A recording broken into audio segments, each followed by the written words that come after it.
Emma Coronel Aispuro, la esposa del narcotraficante Joaquín El Chapo Guzmán, fue detenida el lunes en el Aeropuerto Internacional de Dulles, en las afueras de Washington, bajo sospecha de estar involucrada en una red de tráfico de drogas. La mujer, que tiene doble nacionalidad, estadounidense y mexicana, deberá comparecer el martes en el Tribunal de Distrito de Estados Unidos de Columbia, a través de una videoconferencia.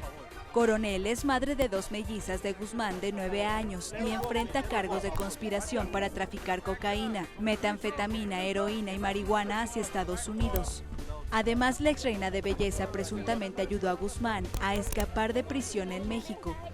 El Chapo era líder del cártel de Sinaloa, considerado el narcotraficante más poderoso del mundo antes de ser extraditado a Estados Unidos en 2017. Fue sentenciado a cadena perpetua en julio de 2019 y cumple su condena en una prisión de alta seguridad en Colorado.